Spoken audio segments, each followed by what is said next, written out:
Chapter 61. In one fell swoop. Severus was mad. Actually, he was more than mad, he was downright pissed off, to be honest. How long had he been trapped inside his own mind now? Days? Weeks?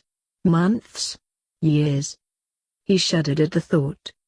No, not years. Salazar would have found a way to get me out of here before then, he thought, as he lit the stove in the tent he had conjured. A week at most, I hope, he muttered as he set about making his own breakfast.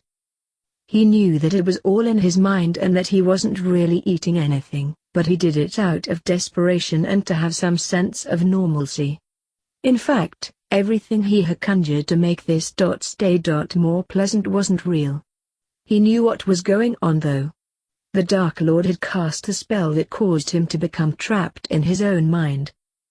It was a spell he'd seen the Dark Lord use many times during the First War, and Severus knew it was a spell of the Dark Lord's own making. He'd trap people in their minds, then cause their worst fears to plague them, so he could gain information from them, and only when he had them begging for death, then he would finally kill them. It was a tactic he had seen over and over. Petulant child, Severus growled, as he cracked a few eggs he had conjured out of nowhere. He got mad because I was on the verge of beating him in the duel. Even if he had hit me with the blood-boiling hex. Twice. He knew I had reversed the first one, then he hit me with it again. It's the only reason he cast this mind-trapping spell. He yelled, as he waved around the whisk he was using to beat the eggs with. I'm beginning to lose it. I'm going crazy, he thought, as he placed the eggs into the frying pan, but then he sighed and shook his head. I've been reduced to waving kitchen utensils around like a madman, but I guess it beats going outside. Severus shuddered and glanced towards the tent door. He didn't like going outside.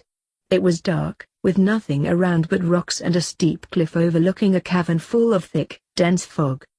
He knew this was part of the spell though, and not his actual mindscape, but it did nothing to improve his mood and it was the main reason he had conjured this tent in the first place.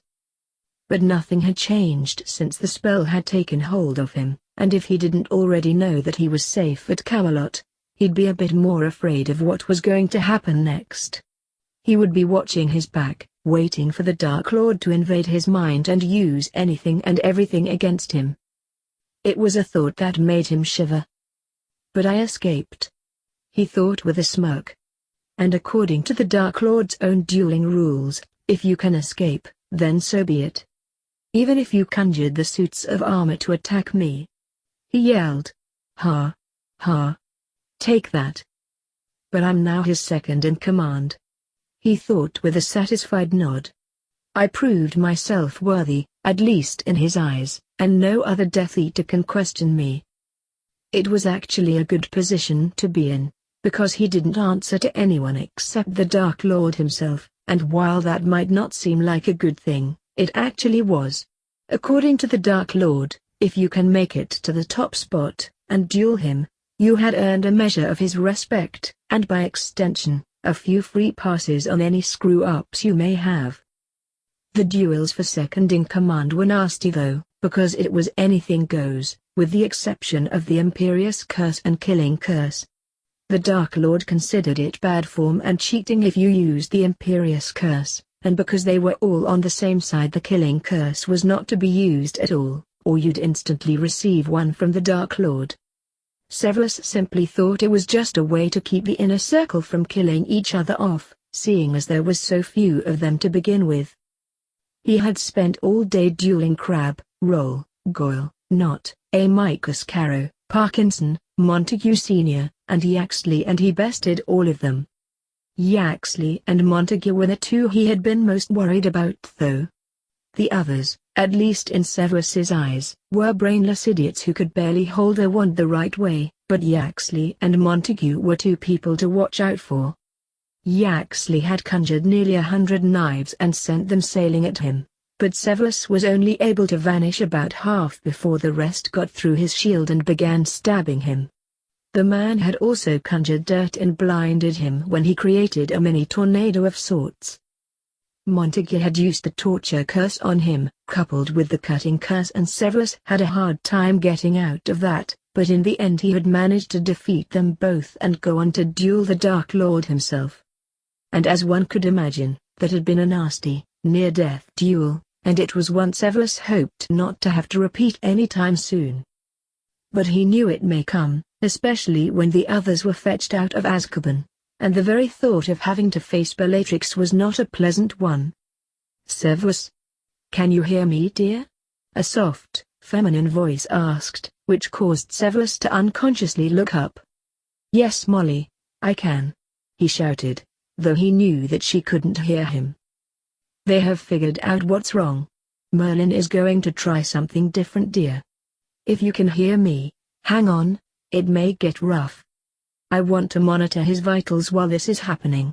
I don't want him to start convulsing or anything of the sort. Preciousann, you'll have to move to the other side of him," Severus heard Poppy say. "Severus, if you can hear me at all," Salazar said, "you need to try and lower your occlumency shields again. I think you unconsciously put them back up when you passed out." "I can't though. I'm trapped," Severus yelled, but he was starting to get excited. He knew they had been trying different ways to reach him, because he could hear everything going on around him. Molly had come to sit with him on many occasions, as had Poppy, Preciousann, Albus, Merlin, Godric, and Granger, who was there for a little while, much to Severus's confusion. Narcissa had also come to talk to him, much to his relief, but the one person who never left his side was Salazar. Severus could feel the old wizard's presence at all times of the day, and he could often hear the man singing to him, as bad as it was, but through it all, Salazar was always there, and he never left. Even when Poppy threatened him physical harm if Salazar didn't get some rest. However, there seemed to be a renewed sense of urgency that passed from his visitors to Severus, and hope blossomed in his chest. "Maybe this time it will work," he thought as he vanished the rest of his breakfast and stood up. "Merlin is going to create a way out, but I have to come in and get you just in case you don't understand what's happening," Salazar said. "Preciousann is going to hold your eyelids open, so don't panic if you feel that. Albus is here as well, and he has to hold my own eyelids open, because if either of us blink, we will lose the connection. If you can't lower your occlumency shields, I'm going to have to break them down, so try not to panic." "Do what you have to do," Severus shouted, even though he knew it was pointless. "I can fix them later." "Poppy, are you ready?" Merlin asked. "I am." "Salazar? This has gone on long enough, and I want my son back," he replied with a fierce determination. That comment almost made Severus break down into tears, which was uncharacteristic for him, but it also made him wonder about it, especially since Albus was there. "Very well," Merlin said gently. "We will begin." The sound of beating drums began almost instantly. Severus knew that was his defenses trying to alert him to a foreign presence in his mind, but then the earth suddenly started to shake beneath his feet and the tent vanished on its own accord. When the cliff started to fall away, Severus let out a yelp and began backpedaling to try and keep ahead of the crumbling rocks, but between the shaking and drums, it was nearly impossible. The drums were so loud that it was almost painful, but then he heard the shattering of glass and images started flashing before his eyes. It was at that point he knew Salazar had succeeded in breaking through his defenses. He cried out in shock when he slipped and fell, but he managed to scramble back to his feet, and ran smack into Salazar, who was trying to maintain his own footing. "There you are. It's really me, so don't panic," Salazar cried with a happy grin. "All this is because Merlin is shattering the mindscape. I think we did it this time, now we just need to find Merlin's way out.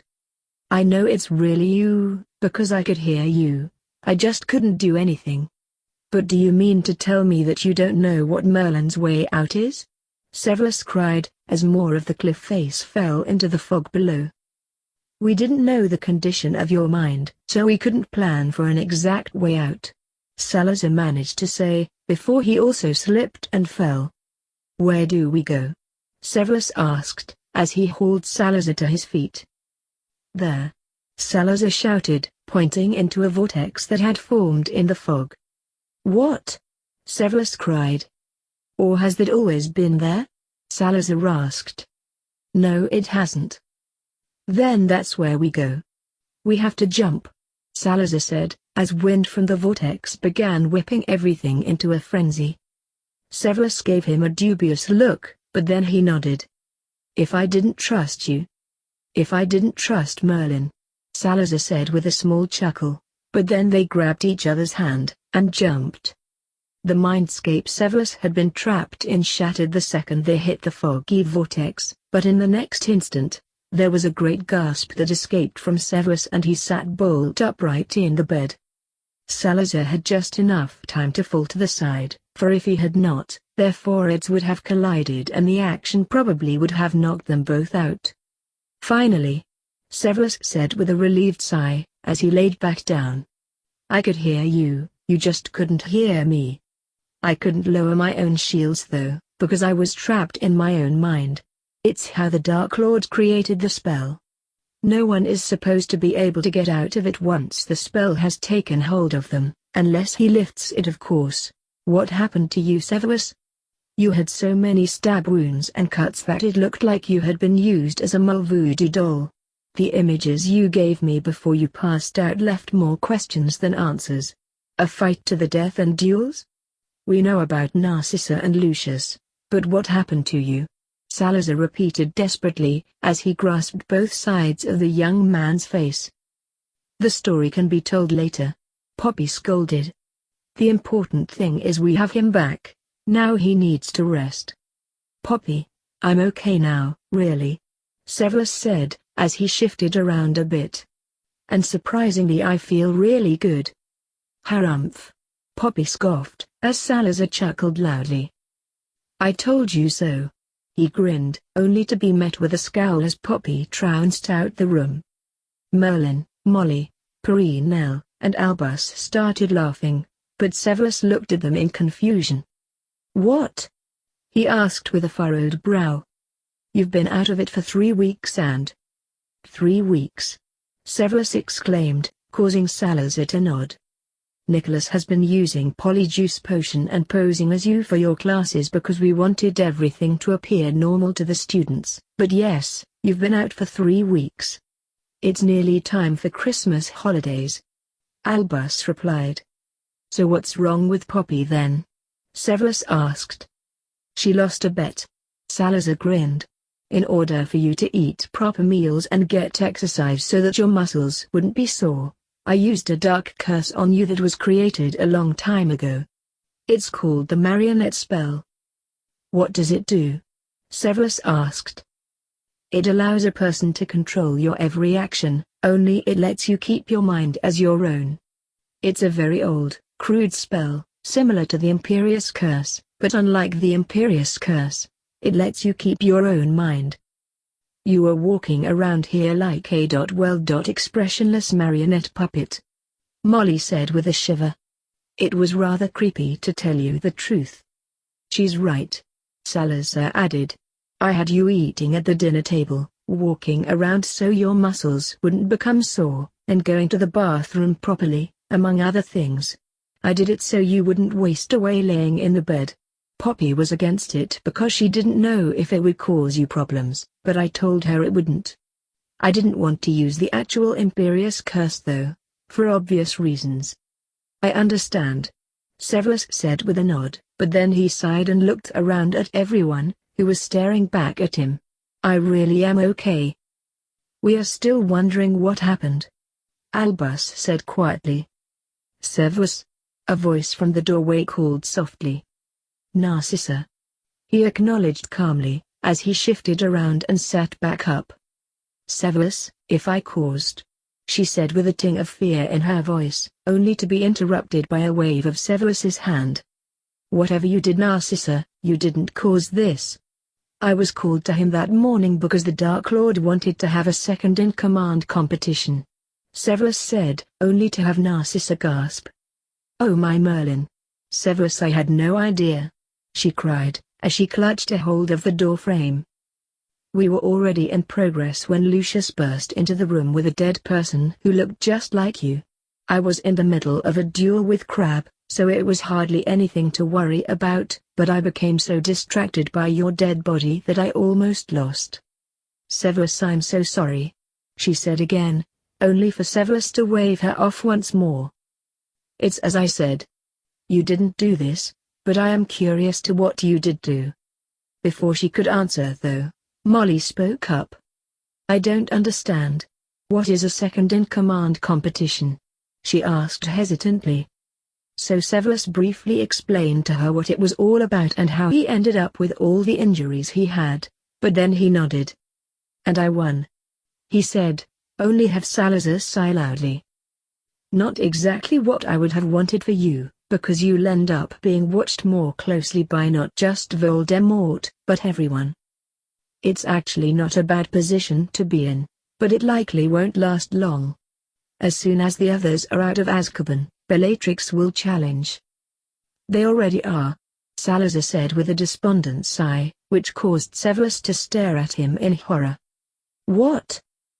"Azkaban was raided a week ago," Albus said with a disgusted sigh. "Every Death Eater was taken, and Fudge in his epic stupidity has blamed it all on." "Let me guess," Severus said, rolling his eyes. "He thinks I taught them all how to become animagi. For the total of 12 hours I was imprisoned, so they could escape," Salazar said. "If the situation wasn't so dire, it would be hysterical." "Don't tell me people are buying that rubbish," Severus commented. "They aren't," Albus replied. "Rita has set everyone straight with her articles in the Quibbler. Word has it that many people are fleeing the country. Many shops in Diagon Alley have shut down, but a few are still open. Fudge is screaming that all is well, but it's falling on deaf ears now," Merlin explained.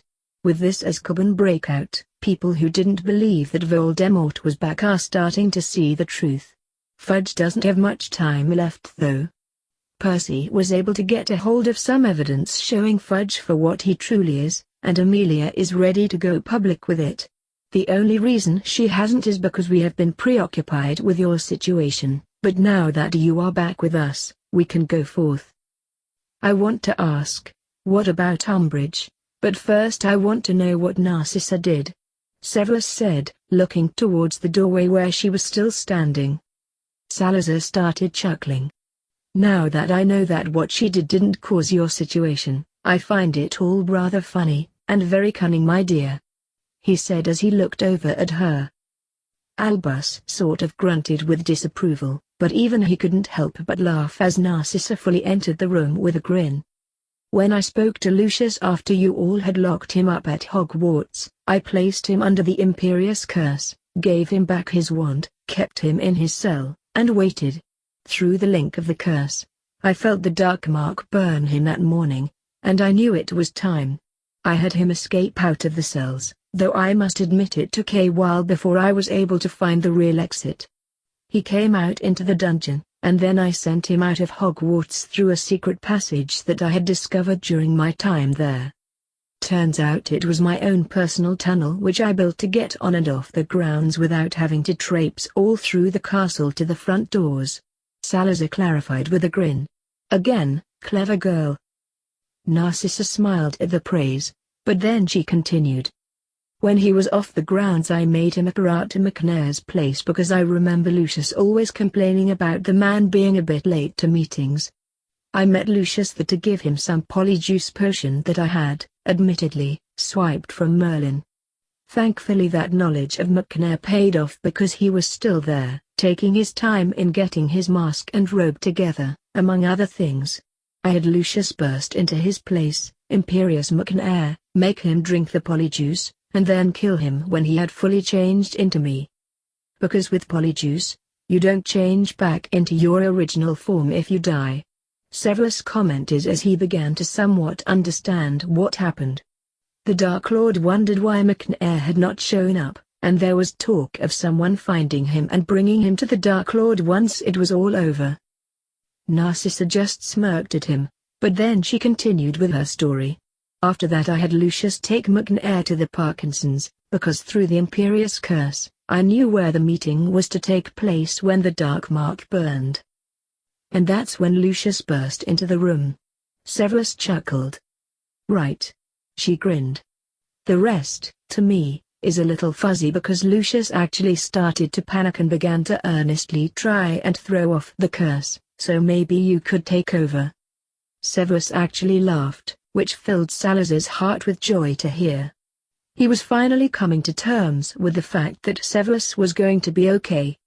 However, despite Severus's claims that being second in command was a good thing, Salazar still had reservations.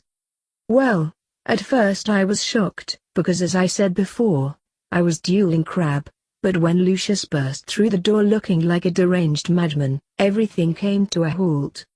He began explaining how he escaped from his prison, though he didn't say what or where this prison was, through the use of his animagus form, which no one knew about apparently. It's because he was ashamed of it. Narcissa explained with a smirk. And I didn't want him to mention he was at Hogwarts, so I left that part out.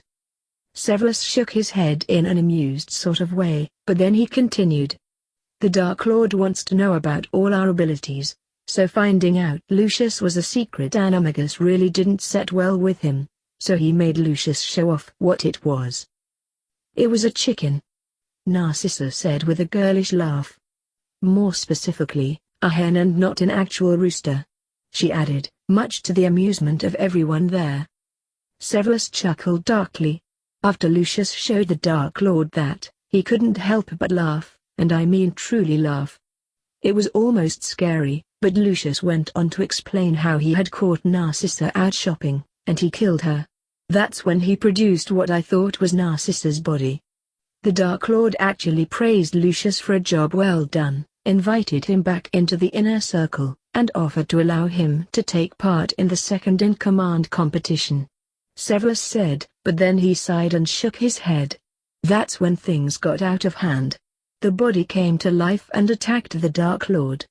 It caught him off guard, and actually bit him on the shoulder. I made Lucius turn McNair into an Inferius just before we walked into the door, Narcissa said with another smirk. Severus just shook his head and chuckled again, but he continued telling the story. The Dark Lord let out a furious yell, set the Inferius on fire, and then turned to Lucius. Lucius started spouting about how he hated the lot of us because of his circumstances, and drew his wand on the Dark Lord. That's when the Dark Lord killed him with the killing curse. He finished. I knew he was dead because the Imperious connection was cut. That's why I kept telling you all he was dead when you learned he had escaped. When Lucius burst into the room, I didn't know what was going on. I saw Severus and Crab standing before the Dark Lord with their wands drawn, but I thought it was just a normal scuffle that had broken out, and the Dark Lord was handling it. When you showed up in the condition you were in, I couldn't help but think that my actions caused the Dark Lord to go on a rampage and you bore the brunt of it somehow, she said, shaking her head, but then she looked at Severus and spoke directly to him. I told them, she said, pointing to Salazar and the others, what I did, but after Lucius was killed, the connection was cut. I didn't know what had happened to cause your situation, and that's why we all thought that what I did caused it. Well, it didn't, Severus said reassuringly. He did go on a rampage, but it was aimed at Lucius. I'll spare you the details of what happened to his corpse though. After he was done with that, the competition resumed. What I don't understand is, why did he place that curse on you? Molly asked in confusion. If you had won this competition thing, why punish you? It wasn't a punishment. He would have lifted it had I not walked out when I did. He conjured the suits of armor, then had them attack me, but in the next instant, he hit me with the blood-boiling hex and the mind-trapping spell. Had I not simultaneously turned one of the suits of armor into a portk, he would have lifted it. Severus repeated. The final duel with Dark Lord is always a nasty one, but to him it symbolizes that you have earned that place at his side, so he won't kill you, or injure you to the point where you can't be healed. It's barbaric, Perinel said with a scoff. It is, but it's your reward for winning the top spot. You can't win against him, even if you think you can, because he won't let you. He doesn't want to appear weak in any way, Salazar said with a growl. Correct. Severus nodded. There are only 3 ways to end the final duel. One way is for you to be knocked out and unable to continue, or you submit by verbally saying you quit, or you escape. He had placed anti-disapparition boards up, hence the suit of armor I turned into a portk, though I think the rest of them ended up coming with me. They did, and we vanished them after checking them for tracking charms and various curses. Merlin added with a chuckle. Why have this though? Molly asked, still utterly confused. I just don't understand. Severus sighed, but it wasn't an impatient one. Instead, it was one of pondering. I think he does this so that we can mostly prove ourselves worthy, but he also conducts them when fighting amongst the Death Eaters start. I think this one was actually brought on by Yaxley, who has been vying for the top spot, which I have held since the Dark Lord returned. He's apparently been trying to undermine my authority, and this is the way the Dark Lord puts a stop to that sort of thing. It's the final say-so. It's still barbaric. Competing in a competition like this just to prove your worth to him. Perinel spat. He probably enjoys watching you all tear each other apart just for the chance of kissing his ass with the hope that you will remain his second, she said with a loathing growl. It's sickening. Salazar nodded in agreement, but then he looked at Severus. You need to get some rest now. You've talked a lot, and after your ordeal, you really should already be resting, but I just had to know what happened. He added quietly as he grasped Severus's hand. I hope you can forgive me for carrying on with this questioning. I do forgive you. Severus whispered. I heard you just before you came to get me. I want my son back, he said, as he glanced from Salazar to Albus, who only stood there with a small smile on his face. Salazar nodded. I wouldn't leave your side for anything, so there was no point in continuing the we hate each other charade any longer. I explained the whole thing to Albus. I, for one, am happy for you both. Even if I don't understand it, because Harry does have the body of a 15-year-old. And he looks like Potter, Severus said, causing everyone to chuckle softly. Salazar gave Severus a wink that only he caught, but he squeezed Severus's hand before letting it go. Still though, you need to rest. Or else Poppy will come charging back in here and kill us all, he said, causing everyone to smile, knowing it was probably true. But what about Umbridge? If Fudge is done, what's to be done about her? Severus asked. I will fill you in later because there is a lot to explain. Today is Thursday, so take tomorrow and the weekend to rest up before we go back to Hogwarts. Yes, sir, Severus said with a nod, but it was in that moment that the adrenaline from the whole ordeal finally wore off. He sighed heavily, rubbed his eyes, and laid back down. Salazar cast one more look at him, before they all slipped out of the room. You know who returns. Fudge ousted as minister. Amelia Bones takes his place in emergency vote by the Wizengamot. State of emergency declared. Ministry says to prepare for war. Harry Potter, also known as Salazar Slytherin, cleared of all charges. By Rita Skeeter. In a shocking emergency weekend gathering of the Wizengamot, spearheaded by Albus Dumbledore himself, Amelia Bones, former head of the Department of Magical Law Enforcement, presented concrete evidence of bribery, theft, conspiracy, and murder on the part of the former Minister for Magic, Cornelius Fudge, age 75.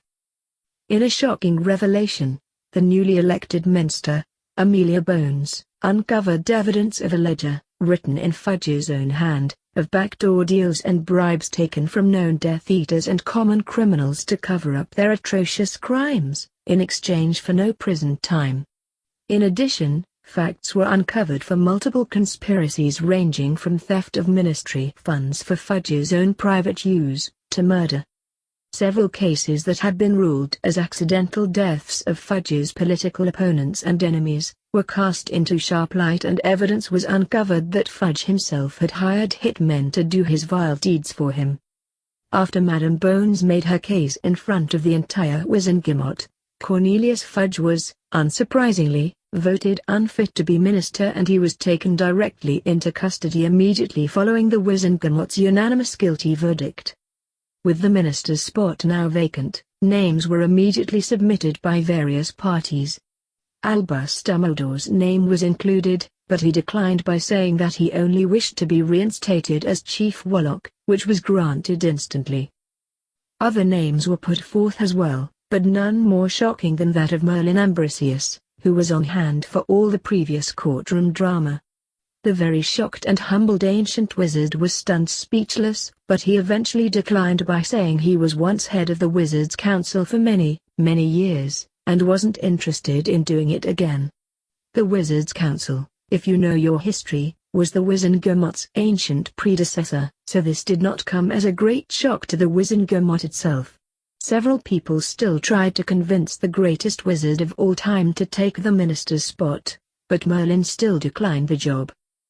However, everyone seemed to be satisfied when Merlin suggested that he could become an unofficial advisor, of sorts, to whoever was elected. This seemed to please the gathered body, and after several more debates, Amelia Bones herself was finally sworn in Saturday night. However, things were far from being over. As Sunday dawned on the wizarding world, the Wizengamot gathered once more to clear up a few loose ends.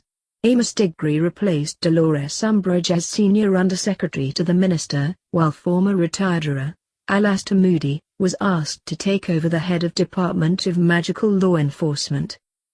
Harry Potter's name and unfair trial this past summer was mentioned a lot as well, especially by Albus Dumbledore and Minister Bones. The Wizengamot agreed to take one more look at the case, after it was decided that Mr. Potter was going to be placed under veritaserum. Mr. Potter was then fetched from Hogwarts, where he has been, laughably, residing in plain sight of both Aurors and Fudge's former lackey, Dolores Umbridge, for some time. Mr. Potter allowed himself to be questioned under veritaserum, where he was instantly asked the question, "Who are you?" His answer of Salazar Slytherin sent the Wizengamot into a frenzy, but with Minister Bones, Albus Dumbledore, and even Merlin himself, who was later confirmed by Mr. Potter's veritaserum testimony to actually be the Merlin, all doubt about this claim was put to rest. During the questioning, Mr. Potter gave testimony of Peter Pettigrew's murder, and it was concluded that the killing curse, cast by you-know-who, did in fact bounce off of him and strike Pettigrew. As you can imagine, this led to questions about you-know-who, and it was confirmed, beyond a shadow of a doubt, that you-know-who has in fact returned. The Wizengamot went on to dismiss the charges against Mr. Potter, and he was free to go. However, business for the day was far from over. The Wizengamot immediately voted for a state of emergency to be declared, and preparations began for open war. After this was settled, we reporters, along with visitors and guests, were ushered out of courtroom 10 as preparations got underway. My dear readers, I wish I could say I knew what happened after that, but I'm afraid that even if I did know, I would not tell you. I do not need to really say that fighting you-know-who is a no job, because as you all know, it is.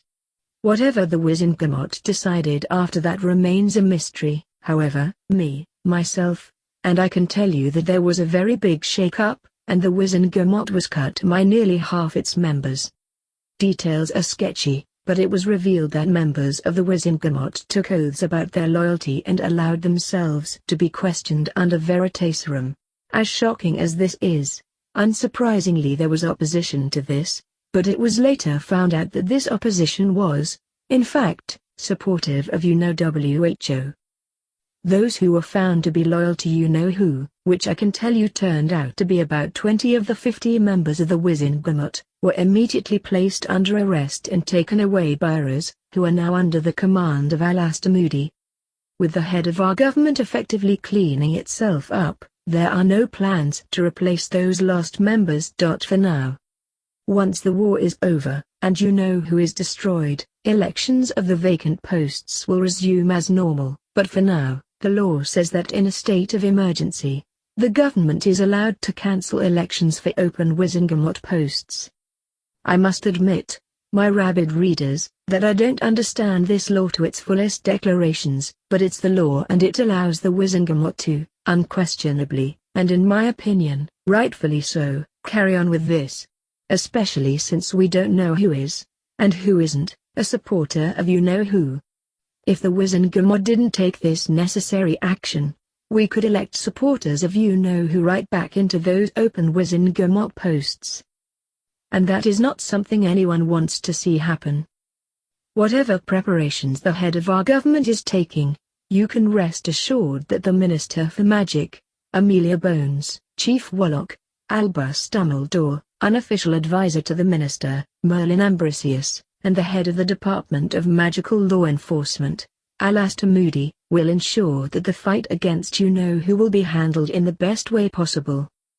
On side note, however, I posed a question to Albus Dumbledore later Sunday evening about the safety and security of your children who attend Hogwarts, and this was the headmaster's reply. We certainly can understand if families wish to pull their children out of school, especially if they are thinking about moving out of the country, but I can assure you that our children are safe.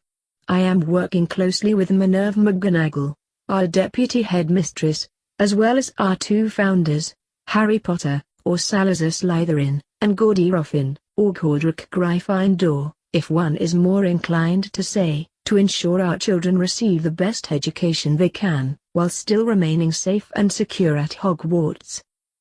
A very fitting reply, I must admit. With Albus Dumbledore, Harry Potter, Gordy Ruffin, and I'm told, Merlin Ambrosius as well, keeping watch over your children, Hogwarts is as safe and secure as it ever has been. I'll keep my eyes open though, and as always, bring you any updates should they occur. Until next time, my love lies. Rita Skeeter. It was Monday morning, and the Great Hall was silent as everyone devoured Rita's article. Whether it was in the Quibbler, or the Daily Prophet was of no concern to anyone though. The paper had undergone an overnight about-face once Amelia got a hold of them, and they now were reporting proper news and events. It made Hermione smile just a bit. However, as the silence droned on, an undignified shriek came from the head table, and one Dolores Umbridge jumped out of her seat and ran for the doors. This action was met by loud boos, hisses, and unsurprisingly, food being thrown her away as she hightailed it out of there. However, a few students at the Gryffindor and Slytherin tables didn't take part in the display, as one might have imagined. Poor Perenelle, Hermione said with a sympathetic glance cast at the retreating woman. I feel so bad for all the stuff she's had to endure. Yeah, but she played Umbridge perfectly these last 3 weeks, Neville said, as Blaise, Draco, Daphne, and Godric stood up and made their way over to them. Daphne had become a good friend to them over the last several months, so they decided to trust her with more of the inner details about the things that were really going on around them. The fact that she was Blaise's date for the ball last year, and had always been somewhat friendly with Salazar and company, didn't hurt in the slightest. However, she didn't know about the major things though, such as the Potters, Salazar and Godric not being reincarnated, and things that were said in order meetings. And she probably never would. They trusted her, but not that far. Well, at least she doesn't have to put up with all the pranks, insults, and minor death threats being sent her way anymore, Ron said with a sigh, as he continued to eat without missing a moment of the conversation. Oh look! We can actually sit with you all now, Draco said, as he plopped down beside Neville. And vice versa, Hermione added, as she passed him the pumpkin juice. Too true, Draco admitted as he began filling his goblet. And even though it pains me to say this, I feel safer over here than I do over there, he added, as he eyed his former scowling friends with distaste. Yeah, and I can now move back into the snake pit without worrying about being expelled," Gordruk said as he rolled his eyes. 10 galleons says Harry will take great pleasure in blasting those stupid educational degrees off the wall," Blaze said with a grin. "We never make a fool's bet," Fred and George said in unison as they joined them. Cedric, Susan, and Luna wandered over from their tables, and the Creevy brothers also took the opportunity to move closer to the core group of friends. The other Gryffindors had to shuffle down in to make room for all the new people, but no one seemed to mind, seeing as they were lost in their own conversations about what was going to happen next. "So what's to happen now?" Colin asked. "I felt sure one of the other teachers would have stopped her from escaping. Especially after what she did to the two of you," he continued as he pointed to Hermione and Ron. Those in the know exchanged a discreet glance, but Gordruk just laughed. "Why bother?" he asked. "Dumbledore practically shredded her to bits, and threatened her with everything but death if she ever tried that again. So let her go, she is of no concern anymore. She's lost her place at the Ministry, and by extension, here as well. Why worry over it?" he asked, with an unconcerned wave of his hand. "A good point," Hermione agreed, as Ron nodded vigorously. The fact that the real Umbridge was locked away in the prison cells somewhere below their feet, where she had been for the last 3 weeks, made the decision to dismiss the incident that much easier for both Ron and Hermione. "So," Dennis said with a laugh as he looked up at the head table, "who wants to bet that the Snape who is sitting up there now is the real Snape?" Fred said as he eyed the man closely. "Judging by the hateful glares and scowl, I'll bet 5 galleons that it's the real one." Hermione elbowed him hard in the side, but Fred just grinned at her. "We don't make fool's bets either," Daphne said with a giggle. "You can look at that man and tell he's the real Snape." The others just looked at each other and grinned. This little ploy had been cooked up by Salazar when Severus was at Camelot. Nicholas had made a polyjuice rock and used it to take Snape's place, and since no one knew about the invention of the polyjuice rock, it was simply believed to be the actual potion. However, the plan was for Nicholas to try, and miserably fail, at taking Snape's place as potions professor. This was to ensure that word got back to Voldemort that there was an imposter Snape running around, and that Severus wasn't intentionally ignoring any calls to appear before him. It was also to protect Severus when he eventually went back to him. Thankfully, the students of Hogwarts saw right through the imposter, and for the last 3 weeks everyone tried to guess who it actually was. Those that didn't know Severus had been laid up at Camelot thought that he had had a horrible potions accident, and that Dumbledore was covering it all up by allowing the imposter to take Snape's place. Those that knew the truth helped fuel this rumor, and so far it had been a complete success. Now the only thing left was to see if Voldemort had been told of the imposter by the Death Eaters who had children here, and who had not stopped talking about the imposter since he had appeared. And, of course, whether Voldemort bought the entire ruse. No one would know if this was the case, until tonight when Severus planned to go to him. Excuses for his absence were solid though, and everyone just hoped that Voldemort would buy them without question. But that remained to be seen. "I still think the imposter was Harry himself, since he hasn't been seen here at all," Colin said proudly. "I keep telling you it isn't him," Gordruk said with a grin. "Yeah, but I don't believe you, and neither does anyone else," Colin said, giving Gordruk a mock scowl, which caused everyone to laugh. "Well," Ginny said as she plopped down next to Ron with a copy of the Quibbler grasped firmly in her hand. "This is the best news I've heard in a long time. Harry is finally free to return to classes," she exclaimed, as her starry eyes lit up with excitement. "Now he won't be stuck in that stuffy old classroom day in and day out."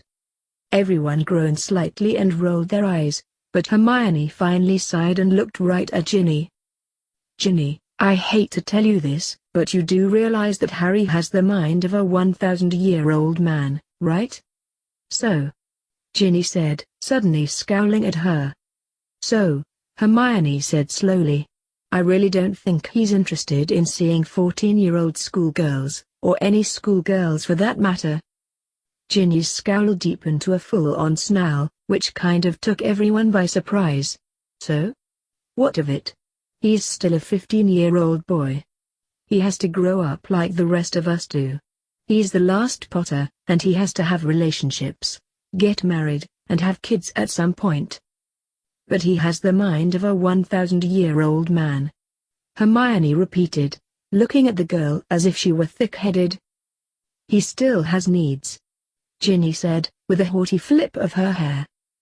This comment nearly made Draco, Godric, and Blaise, and not to mention, and perhaps even more so, Fred, George, and Ron, choke on their breakfast.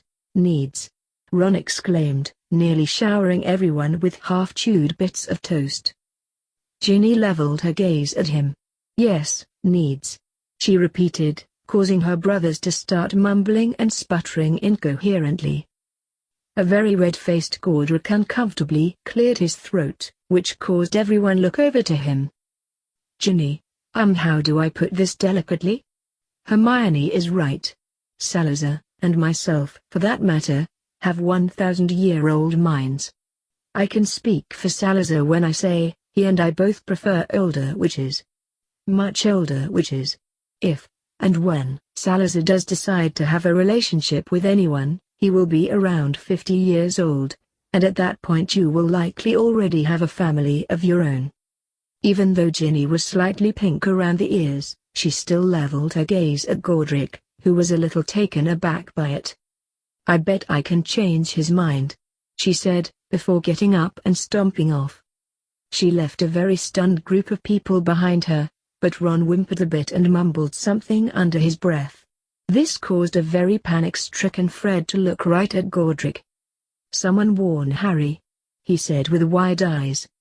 Someone tell Mum. She will set Ginny straight, George added with equally wide eyes.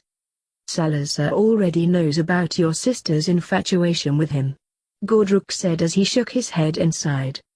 However, yes, I agree, someone needs to alert your mother.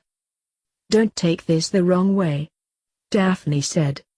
Harry is very handsome, and has caught the eye of more than a few witches around here, but unlike Ginny, we have realized exactly what Hermione said.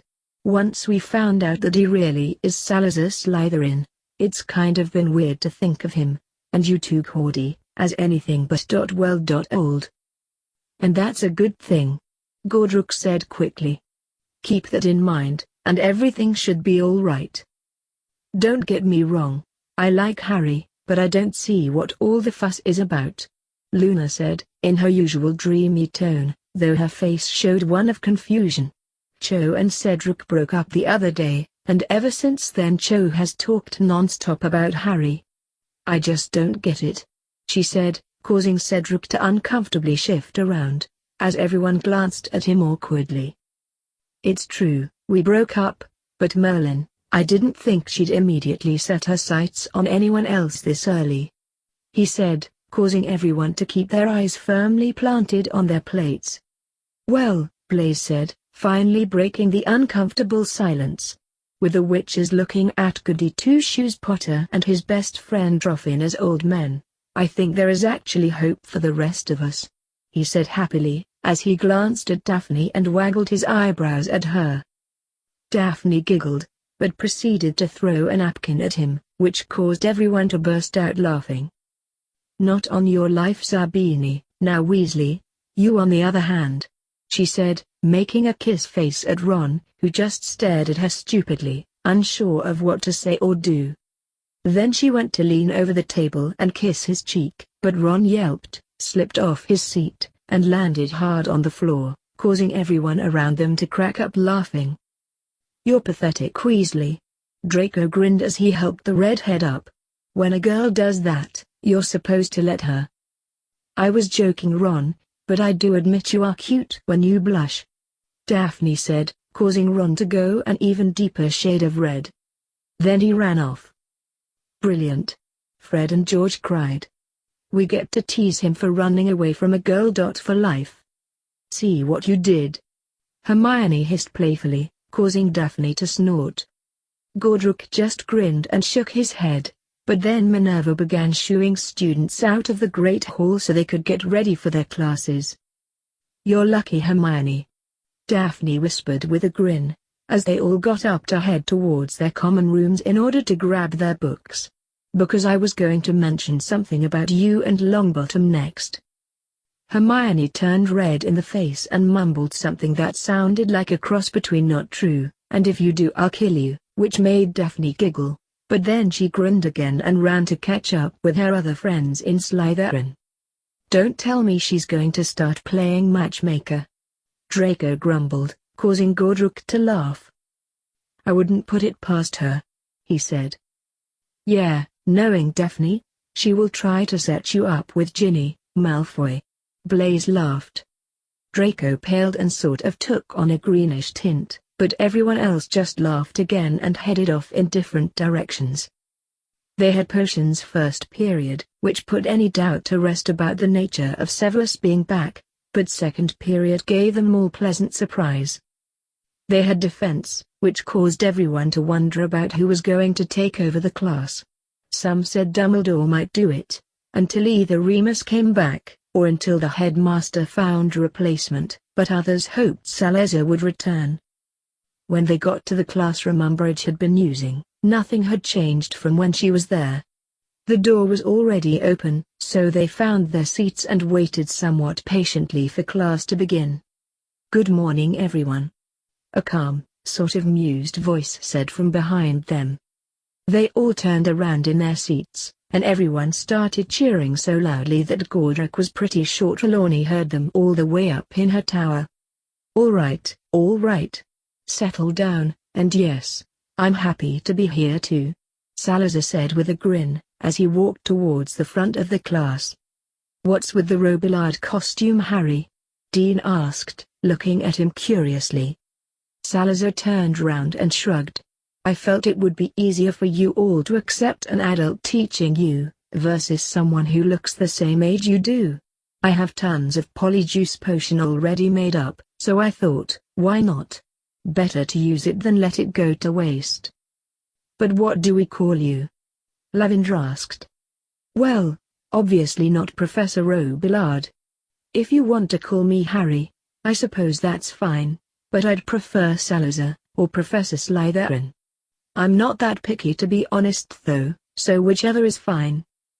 Everyone grinned wildly at him, but there were a few in Slytherin who didn't seem happy about this news. There is no way you all are going to get away with any of this, Pansy spat. You all think you've won by taking over the ministry, but you haven't. Ignorant words from a child, Salazar said as he shook his head. Just ignore them, and rest assured, everything is well in hand. For now, Pansy said with her eyes flashing dangerously. Salazar pointedly glared at her, but then began addressing the class. Professor Dumbledore asked me just this morning, after Umbridge ran out of the Great Hall, to resume my role of defense professor, and of course, I jumped at the chance. For now, this classroom will do, but after Christmas holidays we will be back in the original classroom, so keep that in mind. I don't need to repeat my expectations for this class, but I will say that I still expect you all to comply with them, he said, causing everyone to nod in understanding, but then he grinned at them. Now, when we were rudely interrupted by that stupid woman, we were working on the stunning spell by partnering up. I want to continue what we started that day, but keep in mind, I still expect every spell to be cast silently. I know that I said I want you all to be able to do this by Christmas, but seeing as the last few months have been interrupted, I will change that date to Valentine's Day. Is there any questions? No one had any questions, so Salazar nodded and continued. Very well then. I want you all to partner up, and resume practicing the shield spell, the reviving charm, and the stunning spell. Remember to do them silently. The students all grinned and stood up, eager to be getting on with proper defense classes. The news that Salazar had returned to teaching spread through the school faster than Guess Who's Dating Who now gossip. Some didn't want to believe it, but when they saw Salazar sitting up at the head table between Severus and Sirius at lunch, the entire great hall let out very loud cheers. Salazar just grinned at them, bowed slightly, and sat back down, much to the amusement of Albus. However, it was in that moment when a sudden lightness settled over the great hall, and it was in that same moment when everyone realized that things were going to return to normal. Some students looked around a bit sadly, but that was only because they still had more pranks they wanted to pull, and they quickly realized they wouldn't get away with that sort of thing anymore.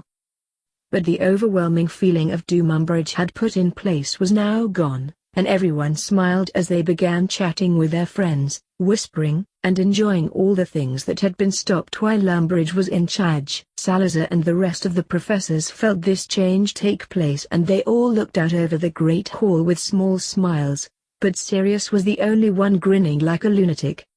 He stood, and as he did so, he scraped his chair loudly across the floor and stood up on it, which caused everyone in the great hall to stop and stare at him curiously.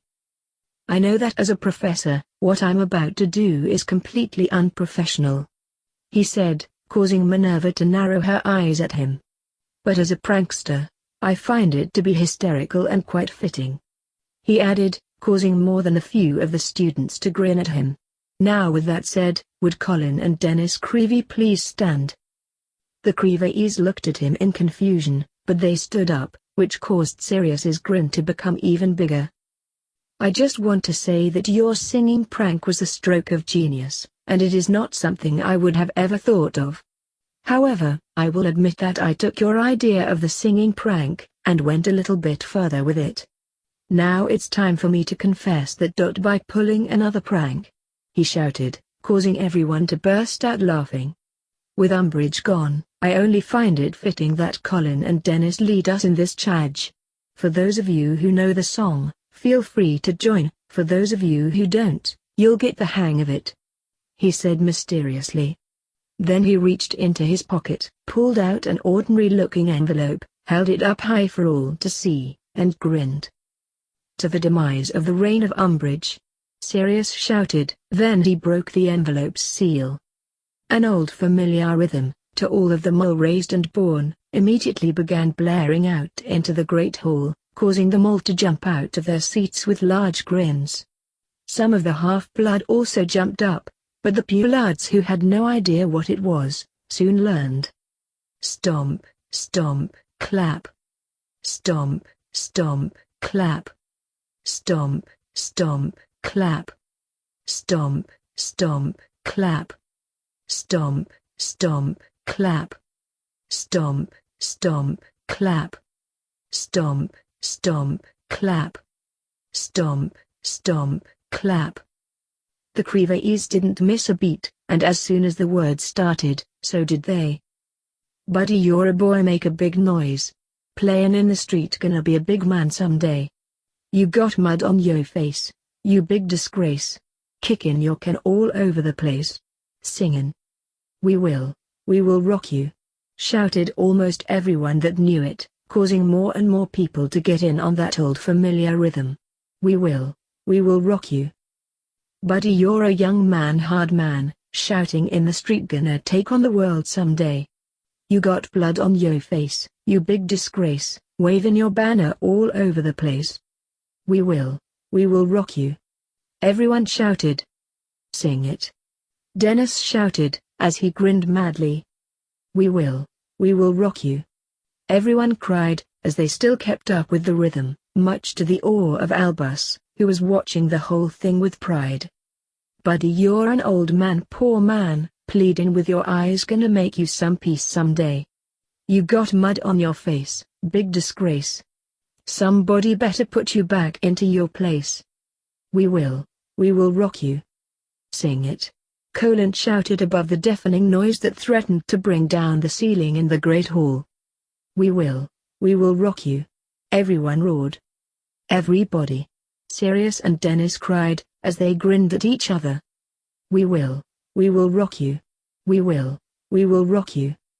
All right, Sirius whooped, as he started playing the air guitar, which sent more than a few people into fits of laughter. They still kept up with the rhythm though, right down to the very last clap. Almost everybody was red in the face, but they all had grins a mile wide. However, it wasn't long before all of them, all raised and born, including a few half-bloods, linked their arms around each other and began singing an entirely new song. I've paid my dues, time after time. I've done my sentence, but committed no crime. And bad mistakes, I've made a few. I've had my share of sand kicked in my face, but I've come through. And we mean to go on, and on, and on, and on. Dennis shouted, as tears of happiness fell down his cheeks. We are the champions, my friends. Everyone sang as they began to sway back and forth. And we'll keep on fighting till the end. We are the champions. We are the champions. No time for losers. 'Cause we are the champions. Of the world. On and on the song went, and as Salazar sat there listening, the meaning and impact of those words were not lost on him. The hatred and bloodlust to kill the Mulborns, and anyone Voldemort and the Death Eaters saw as unworthy, was what this war was all about, and they aimed to kill each and every one of those children, and those like them, who were now singing that song. But as he sat there watching them, Salazar actually started to cry. Yes, even if this war somehow, some way, killed him, he would make sure that these children had a fighting chance. He would make sure they would come out as champions. He was speechless as they finished their song, but even though he had tears streaming down his face, causing his vision to become blurry, he caught movement out of the corner of his eyes. Albus stood up, and Salazar noticed that he too had tears streaming down his face, but Albus was smiling at everyone, who was now taking their seats. He sniffled just a bit, and wiped his eyes and nose with a napkin, and glanced around the great hall. 500 points to Gryffindor, Hufflepuff, Ravenclaw, and yes, even Slytherin for your unique showing of courage, creativity, loyalty, and cunning. I will admit, I do not know, and have not ever heard that song, but it speaks volumes to the trials that you all are facing at this time. I make a vow right here and now, that I will do my very best at making sure that all who are in danger because of Voldemort and his supporters, will come out as champions. Salazar smiled at Albus. It seems that he had come to the same realization as well, and he couldn't blame the headmaster, because he too felt the same way. Salazar had not thought about giving out points, and he was grateful that Albus had done it. However, there is always those that don't feel the same way, and as Montague, Pansy, Crabbe, Goyle, Millicent, and all the other Voldemort supporters, gritted their teeth and glared at what they considered appalling, revenge and hatred raged through their hearts. They didn't like this at all, and their master will be hearing about it soon. No one in the Great Hall caught these looks of loathing though, except one. Theo nervously sat in his seat trying to blend in with those who felt contempt at this display of victory and celebration. He had not had a chance to talk with Nora since that one night, but he suspected that it had something to do with Snape's absence, seeing as Salazar had been nowhere to be seen. He had decided to play along with the Voldemort supporters though, hoping he could be a spy, of sorts, and let Salazar and the others know if the students were planning anything. It seemed like a good place for him to be. He just hoped Salazar would allow him to do it. It was later that Monday evening when Severus apparated to the Parkinson's house, and the moment he did, he cringed in disgust. He could hear yelling coming from the drawing room where all the meetings were held, and he absolutely loathed the owner of that voice. "How dare you! How dare you!" Bellatrix shouted with rage. "Half-blooded son of a mole! Half-blooded son of a mole! Ha ha ha ha! Crucio! Crucio! Avada Kedavra! Crucio! What's the matter, belly button? Can't handle the truth? Ha ha ha! You can't hurt me! You can't hurt me! Nanny, nanny, boo, boo! Dancing on the table, whoop-de-whoop! Dancing on the table! Shut up, you disrespectful! Loathsome, maggoty worm. Or, you say such nice things, Belly. I might just come to love you too. Enough. Voldemort bellowed, just as Severus made his way into the room. The room was in shambles, considering Bellatrix had been on a rampage the moment she set eyes on tiny Voldemort. Severus was thankful for the humor-damping potion right now though, because tiny Voldemort was grinning at the severely enraged witch, who was leaning across the table trying to strangle it. It just kept laughing at her though. Voldemort, on the other hand, actually seemed to look out of sorts as he sat in his new throne, with one long slender finger resting against his temple. He was glaring at Bellatrix and tiny Voldemort, but he suddenly looked up when Severus fully entered the room. Truth be told, Voldemort actually looked relieved to see him. Or it could have just been a welcome distraction from all the chaos. "Severus," he said, as he looked at the approaching wizard carefully. "I had almost given up hope." Bellatrix immediately let tiny Voldemort go, and she turned around with a sneer aimed right at Severus, who ignored her completely. "Sevy poo. I love you, tiny Voldemort said happily as he jumped up and down. He tried to make his way over towards Severus, but Bella backhanded him, which sent him flying into the wall. Tiny Voldemort just laughed as he ran back towards the table, but everyone ignored him when he started hopping around with excitement. "My lord," Severus said, as he bowed low and kissed the hem of Voldemort's robes. "It has been too long." "Indeed," Voldemort replied. "I heard about the impostor that fool replaced you with. Whoever it was didn't do a very good job. Parents have said their children mentioned that he was good at impersonating you, but he didn't quite get it right." He chuckled. "Figures," Severus said with a disgusted snarl. "Dumbledore won't tell me who he replaced me with, but rumor has it was Potter." He spat. "I'm not surprised," Voldemort said with disgust. "But tell me, how did they break my mind-trapping spell?" he asked, as his red eyes practically bored holes through Severus's head. "Merlin's expertise is mind magic, and it was something he did, my lord," Severus replied smoothly. "They won't say what he did, but one moment I was trapped, then the next I was waking up on a cold table that had been placed right in the middle of the Chamber of Secrets. They kept me there the whole time and had that basilisk watch over me.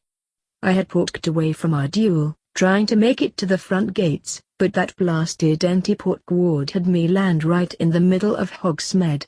Someone found me laying in the street and summoned Dumbledore. Apparently that bastard Black came and got me." He finally finished, as he gashed his teeth together. He heard a low growl just behind him, and knew that Bellatrix wasn't happy about hearing that name. "It seems my ancestor still doesn't trust you," Voldemort chuckled. "But it's no matter. You're here now, and that is what counts." A scoff sounded throughout the room, causing Voldemort to look up sharply. "Is there something you wish to say, Bella?" he asked with an icy coldness that sent shivers down Severus's spine. "No, my lord," she replied with a bow. "Then leave us," he growled. "At least I get to stay," tiny Voldemort said as he waved bye to Bellatrix, who backhanded him again. "Bye-bye, Belly," he cried loudly. Then he burst out laughing and disappeared, only to reappear on Voldemort's shoulder. Bellatrix hatefully glanced at Severus and tiny Voldemort, but she did as she was told. When she was gone, Severus let out a small sigh of relief, but turned his attention to the Dark Lord, who looked less than pleased to have his counterpart sitting on his shoulder. "As you can see, Severus, we have finally fetched all our friends from Azkaban. No doubt they told you this when they brought you out of my spell," he said, as he swatted tiny Voldemort off his shoulder. Then he stood up and walked over to a small table that was sitting along the wall. "They did, my lord," Severus replied. "But what of the news this morning? They woke me up last night, and this morning they sent me right back to my teaching post." "They probably kept you like that so you couldn't warn us. I have no doubts that my ancestor was behind that idea," We was probably hoping I'd kill you for not being able to send me word, but rest assured Severus, I have no such intentions. I spotted what this was the moment I was told of the impostor. Potter will likely be disappointed, my lord. Severus scoffed, causing Voldemort to chuckle. Probably. Or, Salazar is just making you think that. It's so confusing when someone is more cunning than you are. Tiny Voldemort laughed, causing Voldemort to grit his teeth. Shut up and go bother Bella. He snapped. An excellent idea, Big Me. I don't think the sitting room has been properly destroyed yet. Tiny Voldemort said as he laughed gleefully, but then he disappeared again. Severus looked at Voldemort in surprise because he didn't think Tiny Voldemort would follow that order, but the Dark Lord just waved it off as he placed a book down on the table in front of him. Better it bothers her than me, he said with disgust. Severus scoffed and nodded. What would you like me to find out about this morning's news, my lord? Nothing. I have others working that front, but Amelia Bones won't be alive long enough to enjoy her new post. Rest assured we have it all in hand. He said dismissively, which caused Severus's insides to churn with worry. I actually have something else I wish you to do. Anything, my lord? Severus said as he sat forward eagerly. When word reached my ears about the memory Merlin showed in the Great Hall several weeks ago, an ancient sword was mentioned. I did some research about it, because I had heard stories in my youth about its powers. It is said that Excalibur can kill anything, he said, looking right at Severus as he pointed to a picture of the sword in the book. Severus's blood immediately ran cold, but his face remained expressionless. Anything, Severus said with a fake gleam of awe in his eyes. Do you think it could possibly kill my ancestor? Voldemort hissed, as a twisted smile appeared on his thin lips. Yes, Severus, this may be the answer I have been looking for. The legend states that Excalibur can kill anything living and non-living. It was once used to kill a wraith, which is what I was before my triumphant return. My lord, this is excellent, Severus exclaimed with false excitement. Indeed it is, but I want you to find out if it's true. Give that Granger Mudblood Veritaserum, and ask her questions about it. I am told she apparently has a fascination with Merlin, so she probably has asked the questions and been given truthful answers. Then I'll obliviate her, Severus said. An excellent plan, my lord, because they won't tell me anything about it. Merlin has taken a liking to the girl, so she probably knows all about it. That's what I'm hoping, Voldemort said with a nod. Once you find out this information, I want you to tell me. Then, I want you to figure out a way to steal it. Steal it? Severus breathed, as he stared at the Dark Lord with wide eyes. Yes, Severus, is that a problem? He asked sharply. Of course not, my lord, Severus replied, as he bowed his head. My mind automatically began trying to find ways to carry out this task. I just need to find out where it's kept. Well, I'll leave that to you, Voldemort said. Get this sword for me, Severus, because I plan to ram it right into the heart of my ancestor, and his meddling reincarnated friends. Absolutely, my lord. Suddenly they heard several loud booms that shook the entire house, followed by lots of shouting and spellfire. Voldemort growled, gritted his teeth, and stood up. You may go, Severus. Yes, my lord, he said, as he bent to kiss the hem of his master's robes, but Voldemort didn't even give him the chance. He was already out the door, yelling at Bellatrix and Tiny Voldemort because of the noise. Severus cast a quick desperate look around the drawing room, but sighed as he looked at the ceiling. His only thought before he apparated out was, if Excalibur could kill them, why did Merlin make mention of it? I'm glad you enjoyed the video. Before we close the video, I noticed 53% of you guys are not subscribed to the channel.